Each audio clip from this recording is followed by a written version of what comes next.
I always wanted to be the feature back. Yeah. I was coming in sparingly, change of pace, but I always felt like if given an opportunity, I could be a 3-down number one guy, back and number one guy. But we had some changes. So Holmgren retires after my first year. So him and his staff goes. Second year, Jim Moore comes in, and he gets fired after the first year. So him and his staff goes. Third year, Pete Carroll comes in. And I ball out again doing training camp. Yeah. And I end up getting a starting job. And I'm doing okay during the beginning of the season. I can't remember what my stats were, but they were looking for like they wanted something else. They wanted a bigger back to go along with me. And I'm like, okay, I'm good with that. And they started teasing to me throughout that season. At the beginning of the season, it's like, hey, man, what do you think about getting back together with MARSHAWN LYNCH? I'm just like, I'm cool. That's my brother. Like, right. I mean, him and I back together, I'm good with that. Like, that's love. So after a few weeks, we end up making a trade. Yeah.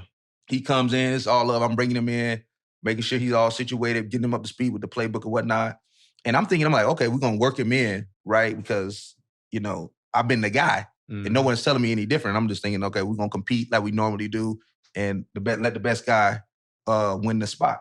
But I remember my running back coach at the time, Sherman Smith, who lives there in Nashville, he sets me down. He's like, hey, man, he's here now. It's going to be his role going forward. So you gotta get him ready. And it's one side of just like, man, as a competitor, just like, man, let's just compete and fight for the job and see who gets it. And then the other side of it's like, you got to just get him ready and you just made the most of the opportunity. So it's like bittersweet of just like, I'm losing my starting role, but I'm also losing it to my brother. So I know we're going to take care of each other. Yeah. But just the way it was kind of happening in an instant where I wasn't ready for that. And I remember as the season progresses and going on, and we not that great at the time, but we got some really good players throughout that year. We ended up going to the playoffs as the first losing record team to make it to the playoffs. So we were 7-9. I remember that. Ever. Damn. And we make it into the playoffs, Pete Carroll's first year. That's fucking crazy. The Beast and the Priest. I like that. The Beast and the Priest. So that's a dope nickname. It's fire. So we got together, but I'm starting now we got Leon Washington, we got myself, we got MARSHAWN LYNCH, and we all trying to fight Michael Robinson, who's a running back there, fullback there at the time. Yeah. We all trying to vie for carries. Again, it's only one football with a backfield. And I remember Coach sitting us down. He's kind of pump us up in a team meeting, running back meeting. And he looks over to MARSHAWN LYNCH. He's like, MARSHAWN, you once-in-a-lifetime player, generational talent, beast mode. Nobody like you. We never seen anything like you. He goes down and said, Leon Washington, electrifying. You could go to the house at any given second. This guy, Leon is dynamic. He's super fast. Out of Florida State. Can go. He goes to Mike Robinson. He's like, man, you're a quarterback. He was the quarterback that transitioned to fullback. And this was like a solid physical player. He's like a handyman. He's nothing that he couldn't do. He's going quarterback to fullback. He played quarterback at Penn State. Yeah. Solid, tough. Yeah, that's wild. Physical player. Shout out to Mike Robb. And then he gets to me and he says, Justin, you're dependable. We trust you. And I'm just like, Coach, you done gave everybody else all these superpowers. Bullshit. I'm like, dependable, trustworthy. I'm like, I don't want to hear that. I'm like, you give everybody else like these dynamic, like game-changing impact player, like in-game type of stuff. Yeah.